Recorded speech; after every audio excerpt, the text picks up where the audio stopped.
The E-flite Radian, I purchased mine at Horizons Hobby, is a ready-to-fly three-channel glider. The UMX is a size Horizon Hobby uses for the smaller park flyers. AS3X is automatic stabilization, 3 axes for smooth flight in any wind conditions. This is the exterior of the box, very well done.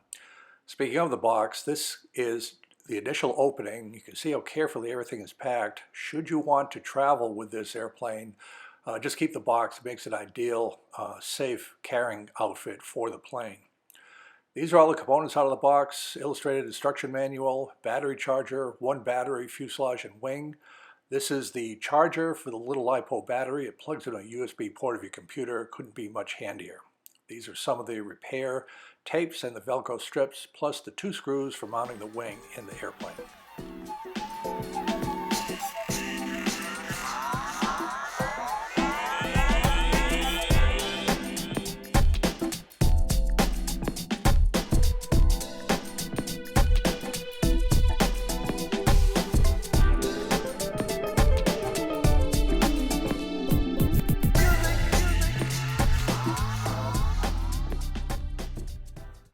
The instruction manual is very complete, well illustrated.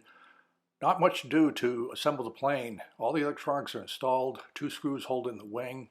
There's instructions with how to bind your receiver with your transmitter and turning it on, and some tips for the stabilization system.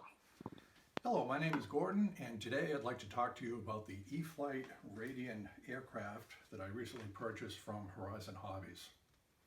This is a very nice, ready-to-fly glider, about a 28-inch wingspan, about 16 inches long. Everything that you need comes in the box to fly this airplane except for the transmitter. You get the fuselage, everything is assembled with the electronics, motor, receiver, servos connected to the tail surfaces. The wing is simply inserted, 3 screws underneath, put it into place, add some Velcro strips, and you're all set to go. As I mentioned, we have the airplane right here. Also in the box are the USB charger, and this is the 150 milliamp lithium polymer battery, single cell. Technique I do in the batteries is I'll put the date on here, March 2020 in this case. You tend to get a lot of these batteries and keep track of which ones are older. Very important point for these batteries, they do have polarity. So with the charger, you just want to put the label up. And on the airplane itself, you'll notice the back of the battery has a little red dot. And what will happen is with the battery plug-in here, you do have a side with the red dot. Just make sure that those red dots line up, otherwise you'll short out the whole system. The airplane flies well, very easy to fly in compact flying areas. One thing that helps a lot, you'll notice on the tail, is the AS3X symbol right here. AS3X is a spectrum technology for automatic stabilization, 3 axes. What happens, there are some gyros and software in the receiver that allow for smoothness of control even in bumpy wind conditions. The plane just flies smoothly through that, and you'll see a little bit demonstration of that once we plug everything in.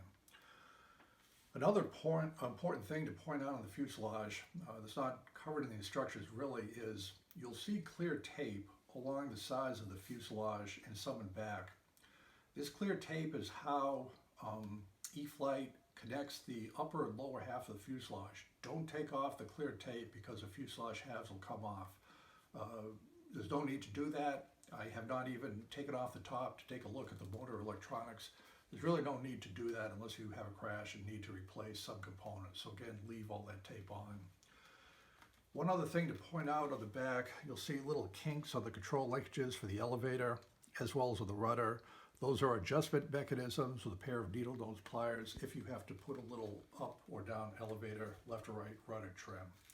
Notice also the built-in folding propeller to provide a little bit less drag if you want to do some soaring flight under appropriate flight conditions.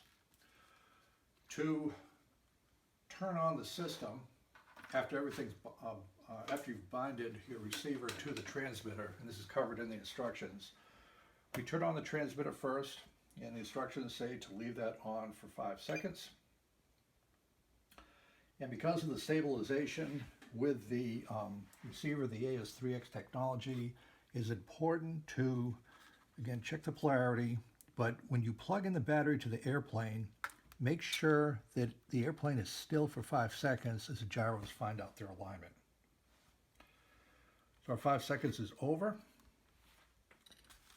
and we can check the control surfaces. We have up, down, left, right, and also the throttle. And you can hear the little chattering. That's the AS3X stabilization kicking in. That chatter is normal. That is the control surface reaction to bumps in the wind to give smooth flight. And that's really it. This thing is set to fly. Just a very pleasant backyard flyer, local field, you can do that. When you're done with the flying, to depower the system, it's just the reverse of what we did. The first thing we do is to unplug the battery from the airplane, turn off the transmitter, and that is your flight for the day.